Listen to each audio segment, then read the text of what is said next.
एक बार फिर से स्वागत है आपका। ब्रेक के बाद गाजियाबाद में बीजेपी नेता नूपुर शर्मा एक सार्वजनिक कार्यक्रम में फिर नजर आई हैं।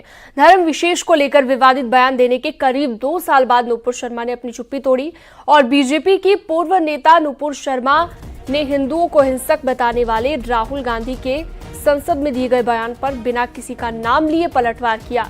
नूपुर शर्मा ने कहा कि वो कुछ भी कहे तो वाह वाह, और अगर मैं कुछ कहूं तो सर से तन जुदा। ऐसा नहीं चलेगा। हमारा देश और संविधान से चलेगा। हमारा देश अपने संविधान से चलेगा, न कि किसी मजहबी या फिर शरिया कानून के हिसाब से चलेगा।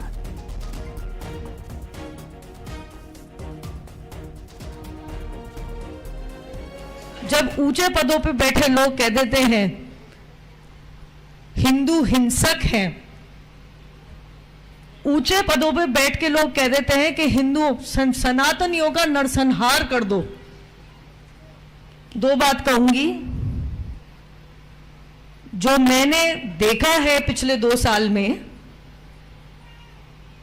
सनातनियों का नरसंहार करने की कोशिश की गई, क्योंकि शायद व्हाट्सएप पे फेसबुक पे कुछ लिख दिया और कुछ ऐसा उल्टा सीधा नहीं लिखा।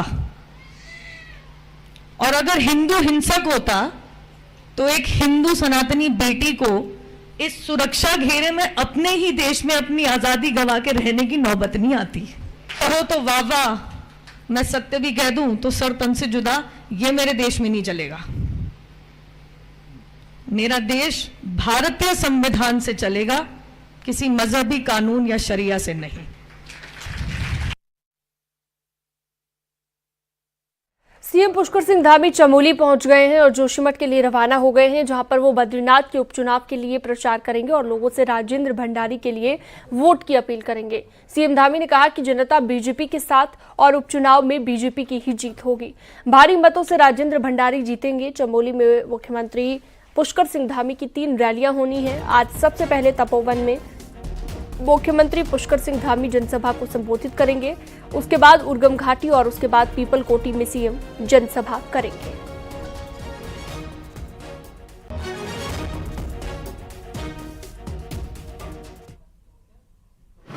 नहीं, देखिए, ये चुनाव विकास के लिए चुनाव हो रहा है और विकास को पूरी तरह से बद्रीनाथ विधानसभा में और तेज गति देने के लिए हम सभी का आह्वान कर रहे हैं, सभी से अपील कर रहे हैं, निवेदन कर रहे हैं कि भारतीय जनता पार्टी को जिताएं, राजेंद्र भंडारी जी को जिताएं, क्योंकि वो इस चुनाव में विकास के लिए ही भारतीय जनता पार्टी में आए हैं। इसलिए बद्रीनाथ विधानसभा के लोग भारी बहुमत से इस बार जिताकर विकास की गति को आगे बढ़ाएंगे।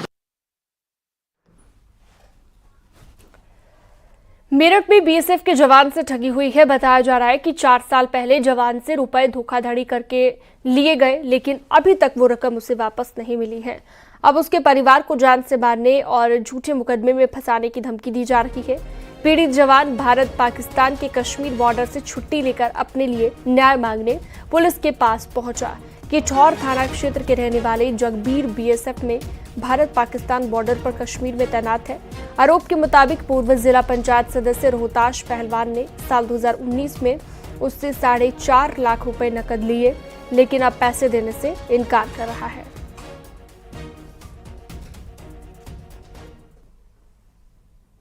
मेरे साथ फ्रॉड हुआ है और जो मुझे फोन पे धमकियां मिल रही हैं और गाली गलौज की जा रही है और मेरा पैसा मुझे नहीं दिया जा रहा और बोल रहे हैं कि जो होता है तो उससे वो कर ले।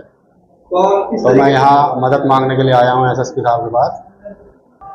धोखेबाजी से ले लिए कि मुझे ज़रूरत है, मैं दे दूंगा, 2-4 दिन में दे दूंगा, 10 दिन में दे दूंगा, लेकिन उसके बाद कुछ पैसे लौटाए भी, लेकिन अभी बिल्कुल नहीं दे रहा है।